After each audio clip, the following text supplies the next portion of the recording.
We're here with a small team from FrontCom, and they're here representing Drupal Gutenberg and the Gutenberg Cloud Project. Can you introduce yourselves? Yeah, my name is Marco. I'm lead developer for FrontCom.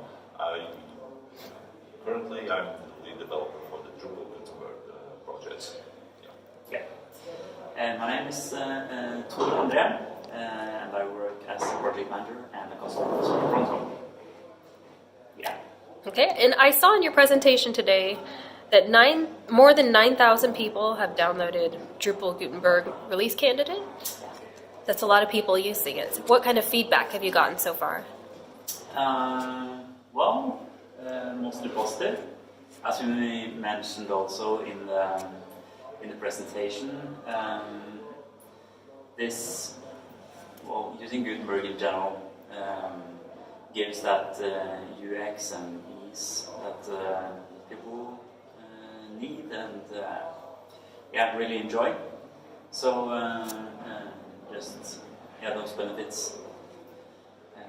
It's as far as we see, it's very positive. How far away are you from official release? Not very far now. Not far. What's the current border? There's one or two issues we need to solve, but probably we'll have this kind of stable, I don't know, 1 week perhaps. Yeah. 2 weeks most probably. Yeah. We've actually been stable for a while. It's a couple of small things that we know that we need to fix, but we sort of set for ourselves a blocker for our full release that we wanted to integrate with the media entities or the core file entities. Yeah. So basically that you will be able to reuse the videos, the images and files that you upload into Gutenberg. And we're close. Very close. Okay. And I saw that you have some clients using the Drupal Gutenberg project in production, is that right? Yeah, that's true. How's it going for them? Are your clients finding it easy to use Gutenberg? Did you build custom blocks for them? Yeah, mostly custom blocks. We obviously also let them use the core blocks from Gutenberg, so that's working fine. It's working great. We see that especially people that don't have too much experience in general working with digital content online, they find it easier to use than actually the ones that are sort of into a regime where they expect some behavior. Mm-hmm. And in terms of that, Gutenberg is quite fresh and new, and you need to think a bit. But in our experience, that learning curve, it's fast considering older CMSs and editors that we've seen so far. And there is this. As soon as you add complexity and more features and flexibility to some kind of user interface, you need to expect that you have to spend some more time to get into the flow. During the presentation, you said that you can now build a front end for WordPress and Drupal at the same time. Can you elaborate on that a little bit? Let us know what that might look like in the future. Yeah, if you think about larger organizations, so let's consider like some of our clients, like universities and so on, they might have one set of design elements, like a style guide and design pattern that they want to reuse. But on the other hand, they might have different sites. Maybe they have, in using different CMSs. So then, of course, it would be a great benefit for them just to simply be able to have a cloud block, like a Gutenberg block, which is JavaScript and CSS based, made for one of the systems, and then be able to use the same thing on other systems. So, as long as the block itself doesn't directly integrate with the CMS, then that's possible. So what kind of blocks will those be? Do you think they're mostly front-end style blocks that just do something cool or style the front end a certain way? I mean, if they're not integrating with the CMS, then they're not necessarily doing content management style block functions, right? Well, content, that's what they actually do. Because their content is stored in CMS, in sort of given body field though. But I see what you mean. Doing lists and so on will be more difficult, or you need like something that's directly connected to that CMS. But most landing pages will have lots of elements that you want to sort of highlight, different designs for that. Of course, if you consider like something like a long read format for an article, you could do lots of nice stuff. Which doesn't even have to rely that much on the rest of the design, because the point and the idea is to let it stand out. Okay. I saw that in Drupal 8.7 they plan to include a layout builder. What do you think the potential for Drupal officially adopting Gutenberg is? Is there a potential that the CMS could adopt Gutenberg as their editor, or do you see Drupal going in a different direction to where Gutenberg will always just be kind of an add-on if people choose to use it? Well, it's a very difficult question,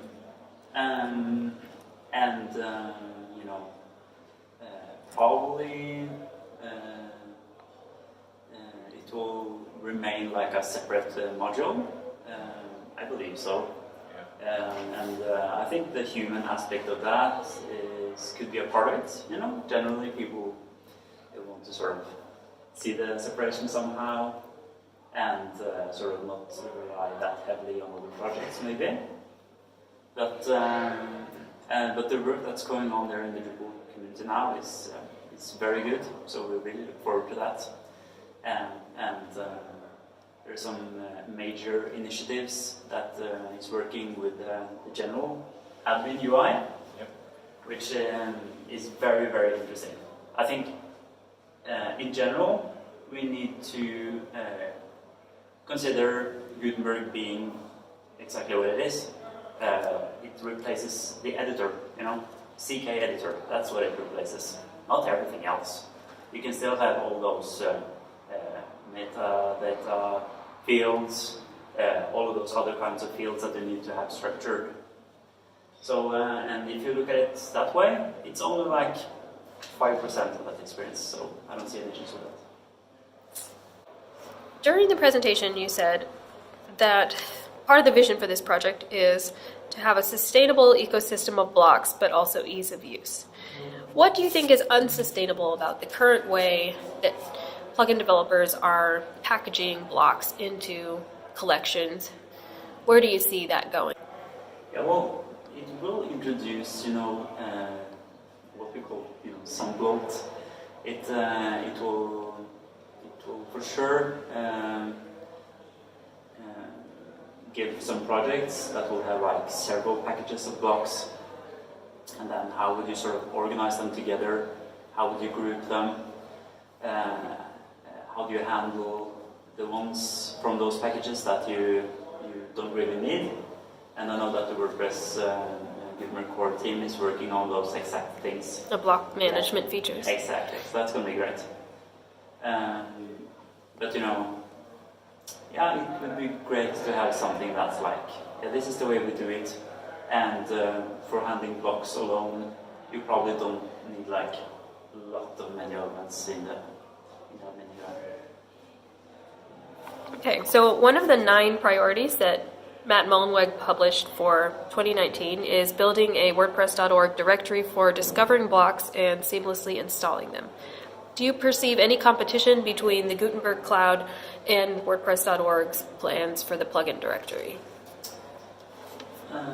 No, actually, we're very interested in working together with that. And if that replaces the Gutenberg Cloud somehow, that's great. We'll be happy. Yeah. So we're just talking to actually some of the people involved from the core team. They're today after a session.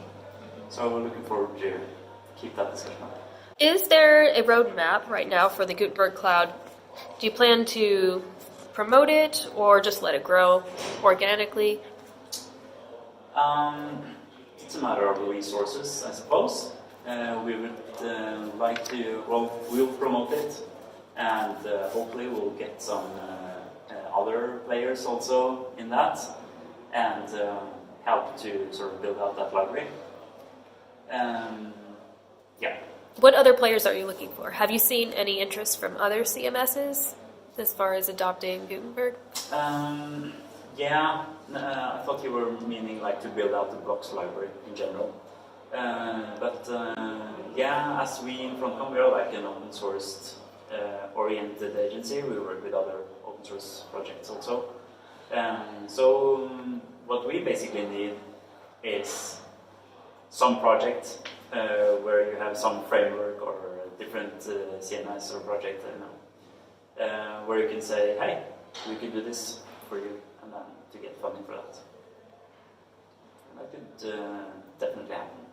And on top of that, you're looking for more block developers to get involved putting their blocks up there in the cloud. Yes, it's, you know, like we covered that a bit also, you know, that it's a new way of doing development for quite a lot of WordPress developers out there, getting to know that React regime and things like that.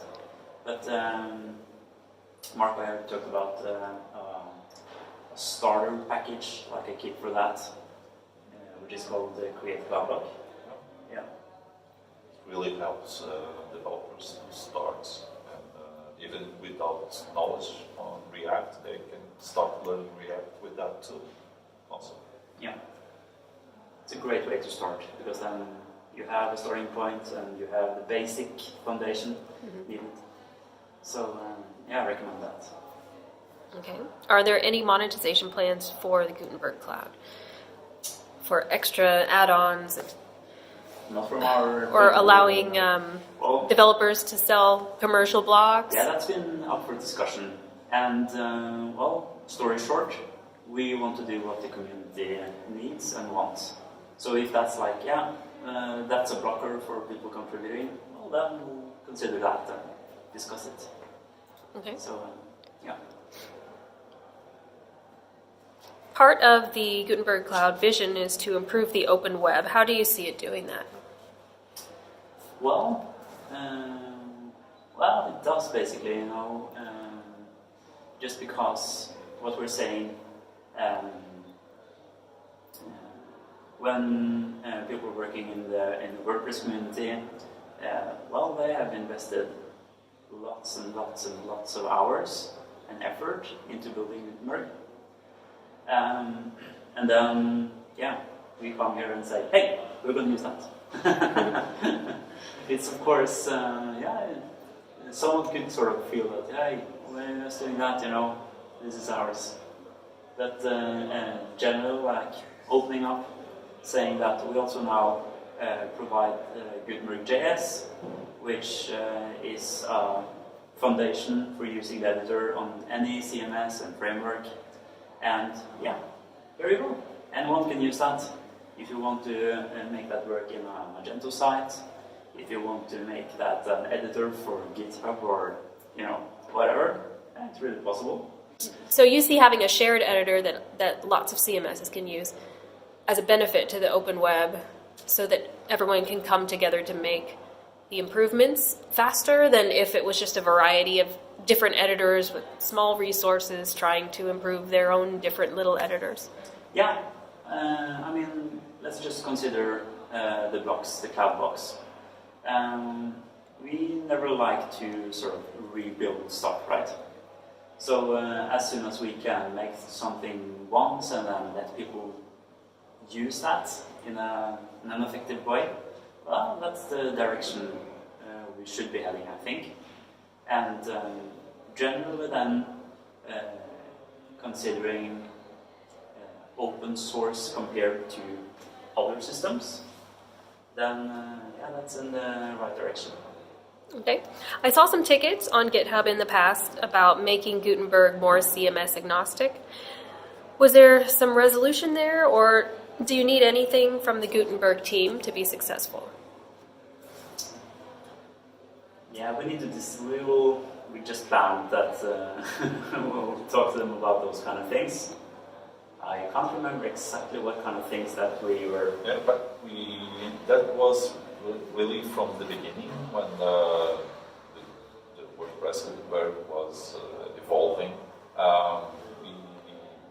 We wanted to use Gutenberg by that time. We wanted to use on Drupal, for example, and we started just throw some issues to see if they could make it at least more modular, more open, not so tied to WordPress. But eventually it evolved, became more modular, and that's how we managed to make or build the Gutenberg JS, which is a CMS agnostic right now. So you have this editor that you can use on any system you want. Do you see other people using it out there already?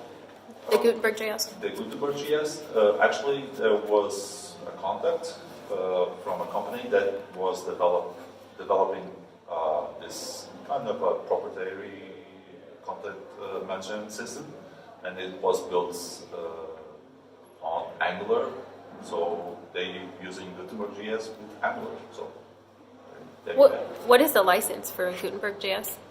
It's the same as WordPress. It's GPL? Yeah, GPL. Yeah. Okay. So what's next on the roadmap for Gutenberg Cloud? What is the next project that you're working to finish? Currently, I guess we want feedback from the community. What do people need, and we know for sure that we need to discuss the CMS specific things at some point, and we need when we get like a lot of blocks in there, we need some sort of logic to filter them out, and making it easy to find the ones that you're looking for. Okay, so how can people contact you if a developer is interested in creating blocks for the cloud? How can they get in touch? Probably the easiest is just to reach out on Twitter. Easiest to remember. Twitter handle Gutenberg Cloud, basically. Or you can, of course, check out frontcom.no and find us there on the web page.